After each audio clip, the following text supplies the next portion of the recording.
Ya, silakan masuk. Assalamualaikum. Waalaikumsalam. Selamat datang, silakan duduk, Pak. Iya. Selamat siang, Pak. Perkenalkan, nama saya Firdausyah Winarto, selaku konsultan gizi di klinik ini. Sebelumnya, apa betul nama Bapak Isma Januar Firmasa, usia 21 tahun? Iya, betul. Ya, baik, Pak. Di sini saya akan bertanya perihal keluhan yang sedang Bapak alami. Mohon dijawab dengan jujur ya, Pak, agar data yang kami terima bisa akurat. Baik, sebelumnya dilakukan konseling gizi di sini bertujuan agar Bapak dapat menemukan solusi dalam permasalahan yang sedang Bapak alami. Sebelumnya, keluhan yang sedang Bapak alami sekarang apa ya, Pak? Kalau boleh tahu.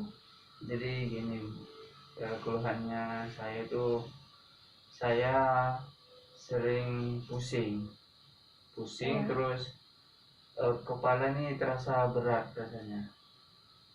Sampai saya itu mual sama muntah itu. Terus kalau sudah itu bangun, saya tuh tubuh ini terasa berat untuk mengangkat tuh. Nah, dan juga saya itu gampang ini emosi. Itu kenapa? Oh, jadi setelah saya lihat hasil medical check up-nya Bapak di sini ya, ternyata tekanan darah Bapak di sini cukup tinggi. Itu kenapa kok tinggi? Sebelumnya apa Bapak pernah mengalami penurunan berat badan selama 1 bulan atau 2 bulan terakhir ini? Iya, akhir-akhir ini saya memang berat badan turun. Itu turun sekitar 5 kilo. Oh iya Pak, ternyata setelah saya lihat di sini ya, tekanan darah Bapak ini 190/95.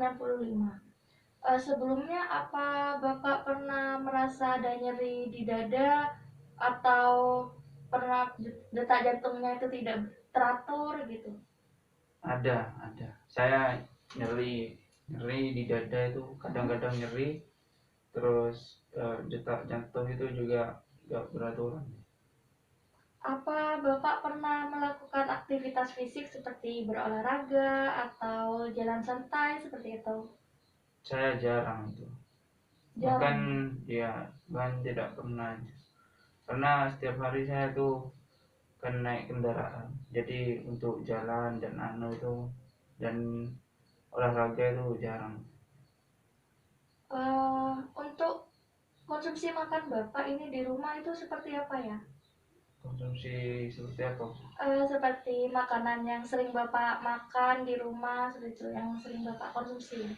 Saya suka makan itu, kayak seperti gorengan itu, gorengan, terus daging bakar, daging goreng, terus saya suka itu sambal teri,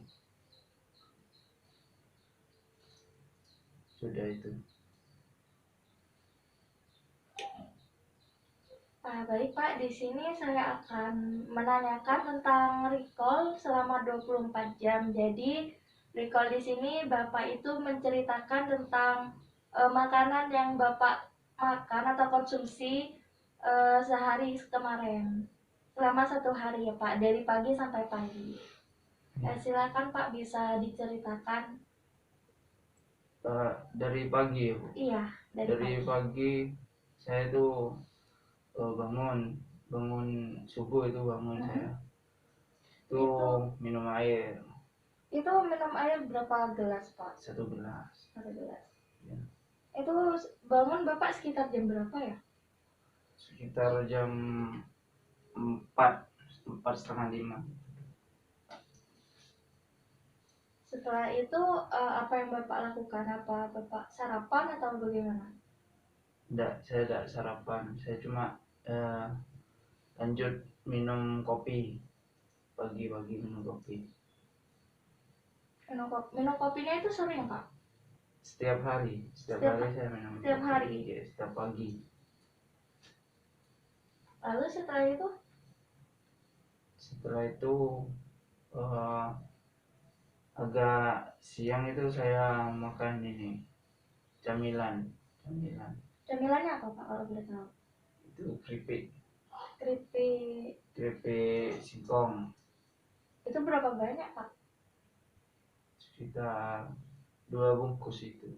2 bungkus. Lalu Pak bisa diceritakan lagi?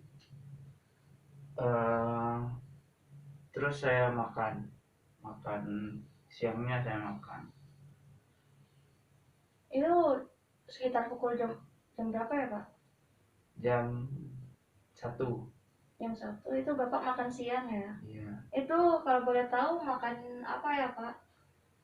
makan nasi putih itu. Itu berapa banyak Pak nasinya? Saya kan tidak enak makan, saya tuh makan 1 centong. 1 centang. Iya. Lalu Pak, Sama ikan asin. ikan asin Ya, berapa banyak kalau boleh tahu Pak? 2. 2 potong? Ya, 2 potong kecil itu. Oh iya. Terus ayam ayam goreng Ayam gorengnya berapa banyak Pak? 1 1. sama sambal. Lalu untuk minumnya Pak? Minum air Minum air berapa gelas? putih 1 gelas. 1 gelas. Lalu setelah itu Bapak melakukan kegiatan apa? Setelah itu makannya malam. Malam. Iya. Itu sekitar jam berapa Pak baru makan? jam 7. Jam 7. Berarti sore Bapak tidak makan ya? Tidak. Malam itu Bapak makan apa? jam 7 tidak makan nasi, itu cuma makan gorengan. Oh, gorengan. Iya. Gorengannya apa ya Pak kalau boleh tahu? Itu tempe sama tahu isi itu. Tempenya berapa? Berapa banyak sama tahunya? Tempenya 2. 2 potong ya Pak? Ya. Tahunya 1. 1. Terus Bapak ada minum apa tidak? Minum teh. Minum Teh. teh hangat. Setelah itu Bapak apa ada makan lagi atau tidak? Tidak ada, tidur. Langsung tidur ya Pak?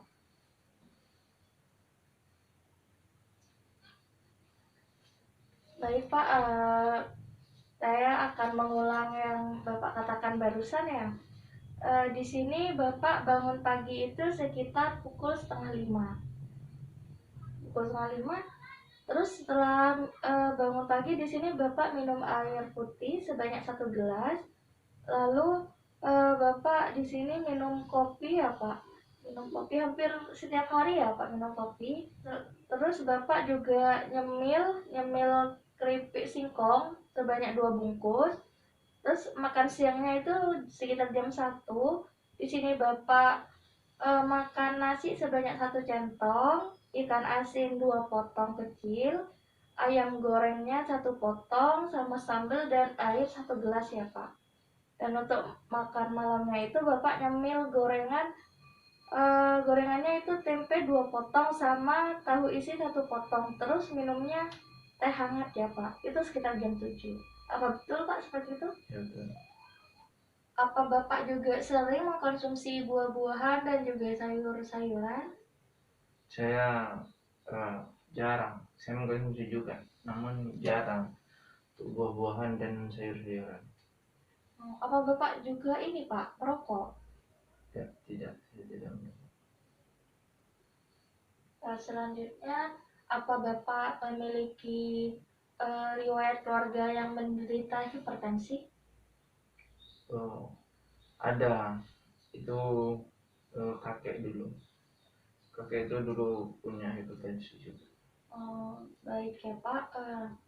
Setelah saya lihat di sini ya Pak, ternyata Bapak ini memiliki faktor resiko menderita hipertensi. Kenapa begitu? Karena Bapak ini Bapak tadi kan mengatakan bahwa kakek Bapak itu menderita hipertensi, jadi kemungkinan besar Bapak juga memiliki faktor risiko menderita hipertensi. Selain itu kan Bapak juga sering mengalami pusing, kepalanya sering terasa berat, mual, muntah, terus kalau tidur kayak badannya terasa berat gitu ya Pak. Iya. Terus juga memiliki kayak pernah sakit nyeri di dada gitu. Terus ditambah lagi Bapak ini kan ini mengkonsumsi makanannya itu kurang baik, kayak sering konsumsi gorengan, terus makanan-makanan yang berlemak, kayak terus juga keripik kayak gitu. Nah, kenapa makanan tersebut itu merupakan salah satu faktor resiko seseorang menderita hipertensi, karena makanan-makanan tersebut itu memiliki kandungan natrium yang cukup tinggi, Pak, atau kandungan garam yang cukup tinggi. Jadi, natrium yang cukup tinggi itu dapat menyebabkan seseorang menderita hipertensi. Natrium di sini kebanyakan terdapat di garam, terus penyedap rasa, makanan-makanan olahan atau makanan-makanan instan.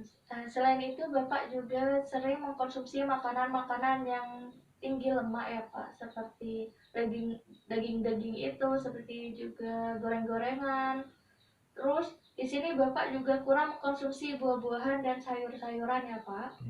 Padahal di sini buah-buahan dan sayur-sayuran itu seratnya cukup tinggi, dan serat ini dapat mengeluarkan lemak di dalam tubuh Bapak, membantu mengeluarkan lemak di dalam tubuh Bapak ya. Lalu juga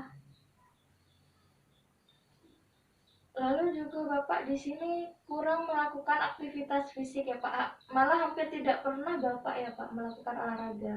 Padahal olahraga di sini Pak dapat membantu tubuh Bapak menjadi sehat, bugar, seperti itu Pak. Nah, setelah saya menghitung kebutuhan asupan gizi Bapak berdasarkan data antropometri yang telah saya terima, di sini saya merekomendasikan Bapak untuk menjalankan diet rendah garam 2. Apa tuh diet rendah garam 2? Jadi, diet rendah garam 2 itu adalah suatu diet yang membatasi konsumsi natrium, di mana konsumsi natriumnya itu jangan sampai 1 sendok teh. Atau dapat dikatakan Bapak itu boleh mengkonsumsi natrium itu hanya setengah sendok teh atau 2 gram Pak. Jadi dari situ Bapak dapat merubah kebiasaan makan Bapak yang kemarin itu ya Pak. Jadi kira-kira apa aja yang bisa saya makan di rumah? Jadi saya itu menyarankan untuk Bapak membatasi makanan-makanan yang Bapak konsumsi kemarin itu. Nah, di sini saya memiliki referensi Pak tentang konsumsi makan Bapak yang dianjurkan dan tidak dianjurkan. Nah, contohnya di sini untuk sumber karbohidrat ya Pak, makanan yang dianjurkan itu seperti nasi, kentang, singkong, jagung, dan yang tidak dianjurkan itu seperti roti, biskuit, dan kue-kuean yang dimasak dengan garam. Dan untuk protein hewani di sini Bapak boleh mengkonsumsi daging dan ikan maksimal 100 gram per hari. Dan untuk telur itu maksimal 1 butir. Dan untuk sumber protein nabati di sini yang diperbolehkan itu seperti kacang-kacangan ya, dan hasil yang diolah tanpa garam dapur ya Pak. Untuk sayuran dan buah-buahan itu Bapak dapat mengkonsumsi semua sayur-sayuran dan buah-buahan tapi tanpa tambahan garam dapur. Selanjutnya di sini untuk lemak yang boleh dikonsumsi itu seperti minyak goreng, margarin, mentega, tapi tanpa tambahan garam. Dan untuk bumbu, semua bumbu kering itu yang tidak mengandung garam ya Pak, boleh dikonsumsi. Intinya Bapak ini mengurangi makanan-makanan yang mengandung garam yang cukup tinggi, seperti itu Pak. Nah, apabila makanan yang Bapak konsumsi itu Bapak merasa kurang ada rasa atau kurang gurih, Bapak dapat mengganti garam itu dengan bumbu-bumbu segar, Pak, seperti bawang putih, bawang merah dan semacamnya. Dan juga kalau bisa Bapak meningkatkan aktivitas fisiknya lagi ya, Pak, seperti eh, jalan kaki, jalan santai, berkeliling, menggerakkan tubuh seperti itu, Pak. Bapak dapat melakukannya itu sekitar 3 sampai 4 kali dalam seminggu. Sebelumnya apa ada yang mau ditanyakan lagi, Pak? Cuma ingin ini aja memastikan ya Bu. Berarti saya tuh nggak boleh makan makanan yang mengandung garam atau yang terlalu asin gitu. Iya, betul, Pak. Kalau bisa, Pak, itu semuanya eh, di bukan dihentikan ya, Pak, tapi dikurangi dengan dan diganti dengan makanan-makanan yang telah dianjurkan tadi. Seperti itu. Apa ada yang mau ditanyakan lagi, Pak? Sudah. Baik, Pak. Dari saya sudah cukup ya, Pak. Kalau begitu, baik, saya harapkan Bapak dapat menjaga pola makan Bapak dan kebiasaan makan Bapak di rumah. Dan saya harapkan Bapak dapat cepat sembuh ya, Pak. Dapat kembali beraktivitas seperti semula. Dan di sini saya memiliki leaflet, Pak, untuk Bapak bawa pulang sebagai panduan konsumsi makan Bapak di rumah. Dan ini kartu nama saya. Apabila Bapak ada yang mau ditanyakan atau Bapak ingin berkonsultasi lagi, Bapak dapat menghubungi saya di kartu nama saya di situ ya, Pak. Baik, menurut saya sudah itu saja, Pak. Apa ada yang mau Bapak tanyakan lagi? Sudah. Terima kasih Bu. Iya, baik, Pak. Mari Terima Bu, kasih. terima kasih. Iya, baik, baik, Pak. Assalamualaikum. Waalaikumsalam.